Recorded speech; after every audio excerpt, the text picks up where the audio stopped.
Hi everyone. Um, I just wanted to reach out to you all um, to say how grateful I am for all of the support and love that's been flowing towards me over the past few weeks, month. I know that a lot of you have been praying for me and sending me healing, and I've been in your thoughts, and the same with Steve.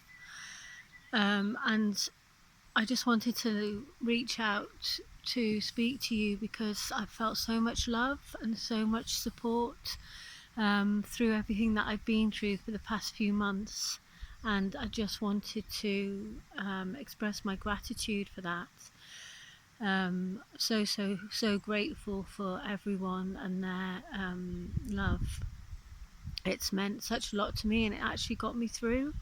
It's getting me through everything that's happened to me, and I just wanted to let you all know that I do know I am receiving your messages, but I'm overwhelmed by the amount of messages that are coming through. So if I haven't answered you all, then that's why.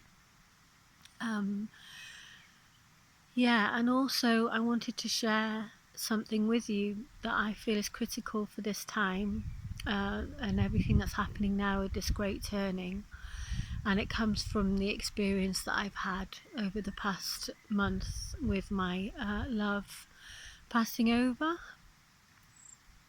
I feel quite vulnerable making this film, but I feel like the message that I'm giving is needed. So what is it that I want to say, to be clear?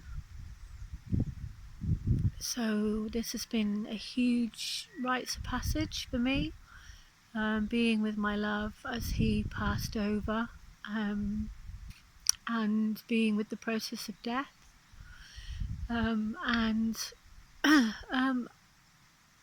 yeah, he was in a coma for 3 days after the accident, so it was a really profound journey for me.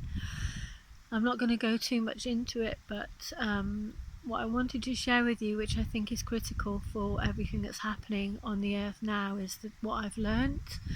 Well, I've learnt many things through this, but something that I need to speak about right now is what is happening, what has happened to me, and what is happening on the earth, and that is this threshold of death that I've been in with my love.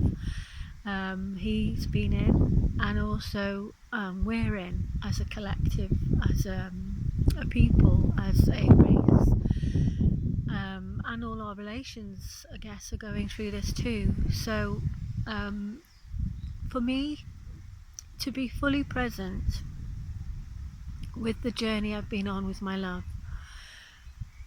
and to be able to be completely and utterly with what was happening to me and to him, I had to walk through my fear. I had to go through complete and utter terror to be able to do it. And I feel the fear that's around at this time now, and I wanted to share with you that the only way through this is to walk through this fear.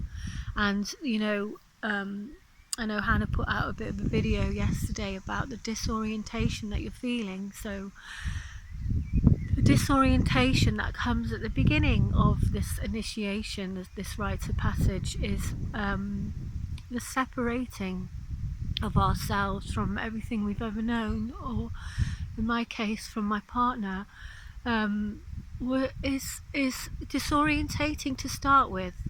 And what I needed to do to be able to be completely present with what was happening was to be able to feel that disorientation and to find my center, to find my truth, to find my ability to stay present with what was happening.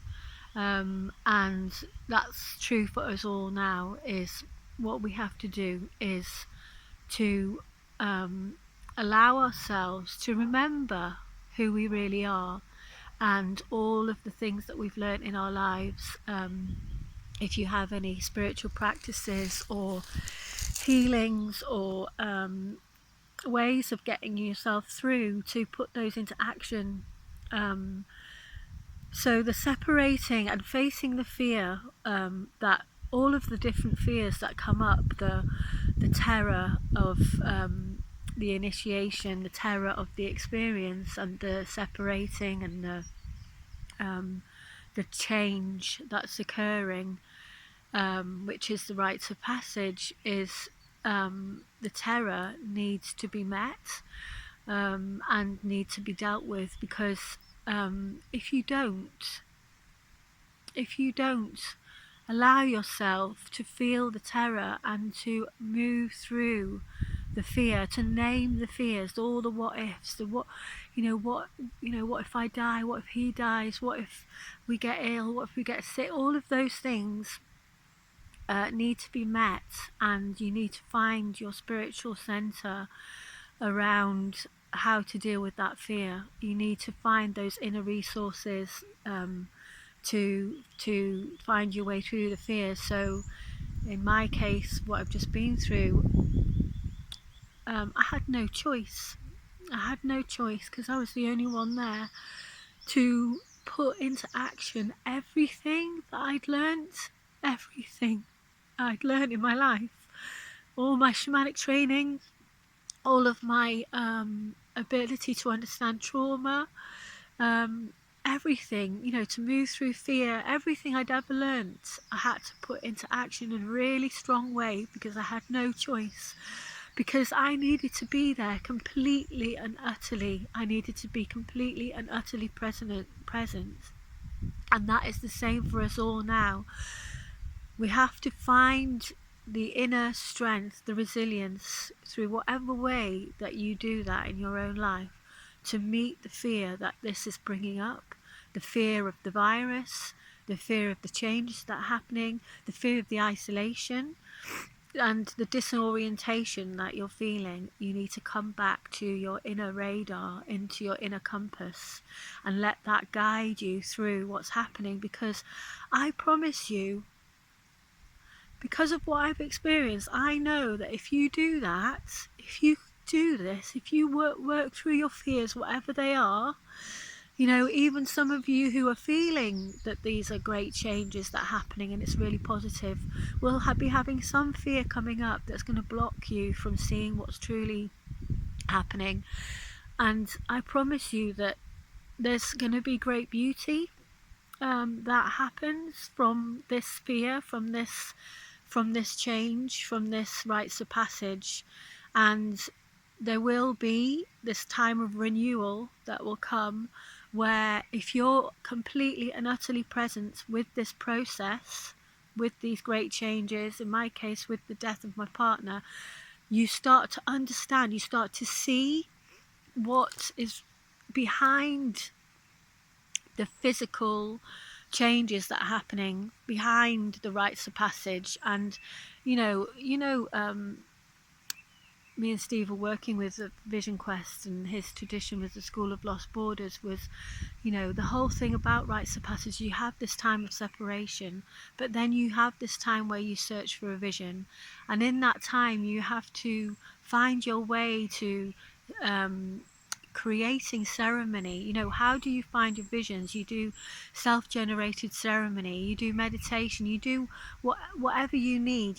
Being in nature is the biggest one. If you can get outside, as Hannah said in a video, even if you can just open a window and connect to the stars, feeling the bigger picture, because this is a death process for all of us, and death is happening around us all of the time. Death is in nature. It's not outside of us. We are part of the whole. So as we move through this death process, all of nature is moving through the death process all of the time. And by being with nature, we come into a place of peace with it. And so if you can do that, if you can imagine that this time of isolation is your vision quest, and that what you need to do is work through all the fears that are stopping you really feeling yourself, really feeling yourself, really feeling what calls you, what is being called for, in your own life, what changes need to happen, and just be fully present with this journey, with yourself and your own inner guidance, and have that time of visioning. Then when the time of renewal comes, the time of going back out into the world, you will be stronger, you will have understanding and beauty. And I just want to say that if you don't work through the fear, you'll miss it. You really will miss it. And that's been my big lesson over this time when I was in Portugal, was that I would have missed something really magical and profound that was happening if I hadn't of understood that I needed to be completely and utterly with the process. If I hadn't to put all of my practice, my strengths into action, and I wouldn't have got through it. And I'm still in that process. I'm still, we will be having these dark times. It's, the wounding and the darkness and the fear is the gift. It's harvesting the wisdom that comes from the fear, harvesting the wisdom that comes from the darkness, harvesting the wisdom that comes from these changes that are happening, and seeing what is the spiritual journey that is going alongside this physical journey that we're all on. And that is rites of passage, and so there will be this time of renewal, and if you allow yourself this time of quiet and stillness and rest and working through the fear and feeling into yourself, and you will then see the beauty, you will see the teachings, and you will be able to harvest the wisdom that these times are bringing us. And you'll be able to move through this collective rites of passage in a good way. And what's needed in the rites of passage is for those, whatever you learn, whatever you receive, whatever beauty that you find in this dark times, in this wounding, in this grief, in this separation, will become a gift that you can give back to the people, you can give back to the community, and we could all come together after this lockdown has come to an end to really share what we have gathered in this time of rest with our people, with